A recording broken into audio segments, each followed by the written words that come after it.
Most people training for muscle are leaving results on the floor, not because they're lazy, not because their program is terrible, but because a few specific variables are slightly off. And when those variables are slightly off in the glycolytic system, the adaptation you're looking for either slows way down or stops entirely. The glycolytic system is your muscle building engine. It handles effort from about 15 seconds to 2 minutes, the zone where most traditional gym sets live. It runs on glucose.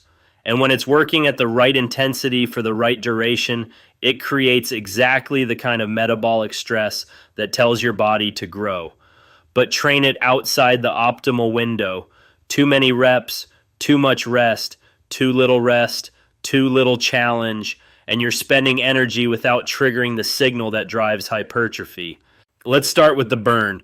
You know the feeling at the end of a hard set, that burning sensation in the muscle. People call it lactic acid, and that's close but not quite right.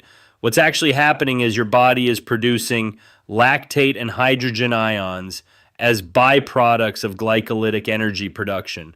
Those hydrogen ions are part of what creates the acidic environment in the muscle. That acidic environment, combined with the mechanical tension of lifting, combined with the pump and metabolic stress, is what signals your body to repair and grow. The burn isn't just pain, it's information. It means you found the zone. Rep ranges matter because they directly control how long you stay in glycolytic territory. Sets of 8 to 20 reps at the right load will keep you in the 15-second to 2-minute window that glycolytic work requires.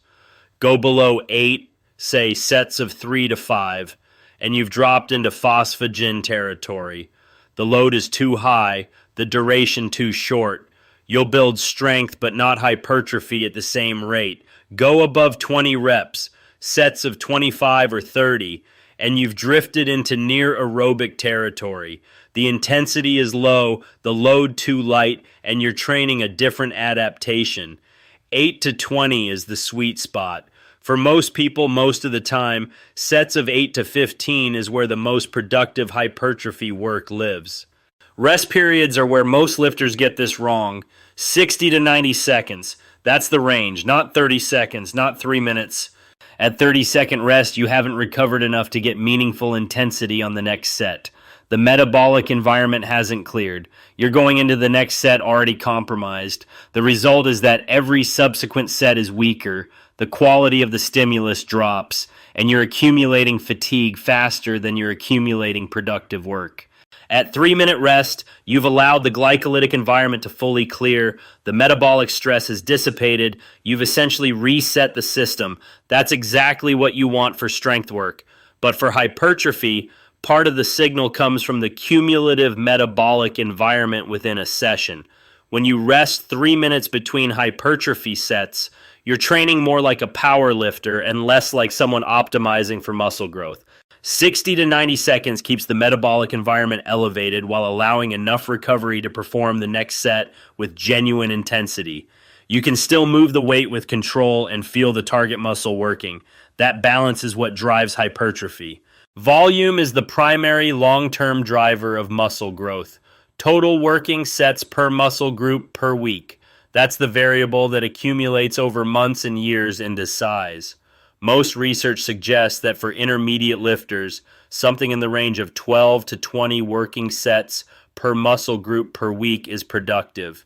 More isn't always better. Recovery limits how much you can adapt to, but consistently hitting a solid volume target across the week is what adds up to real size over time. Progressive overload is the engine inside the engine. It means your training must consistently become harder over time. More weight, more reps, more sets, some form of progression. If you're doing the same sets with the same weight for months, you're maintaining, not growing. Your body adapts to the demands you place on it, then stops adapting when the demand stops increasing. Track your lifts. Add weight when you can do the top of your rep range with clean form. This is the only mechanism by which muscle actually keeps growing. Training to near failure matters. You don't have to go to complete failure on every set. That's a recipe for excess fatigue and poor recovery, but you need to be within 1 to 3 reps of failure on your working sets. If you finish a set of 12 and feel like you had 6 more in the tank, you haven't challenged the muscle enough to drive a meaningful adaptation signal.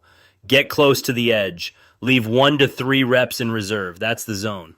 Exercise variety over a training block matters more than most people think. Your muscle has multiple angles. A flat bench works your chest differently than an incline press. A leg press and a squat both train quads, but through different ranges and with different mechanical demands. Cycling through variation over time exposes the muscle to different patterns of tension and recruits slightly different fiber distributions. This compounds over months into more complete development. Common mistakes. First, rest periods that are too short. 30 to 45-second rest turns hypertrophy training into conditioning and tank set quality. Second, never going close to failure.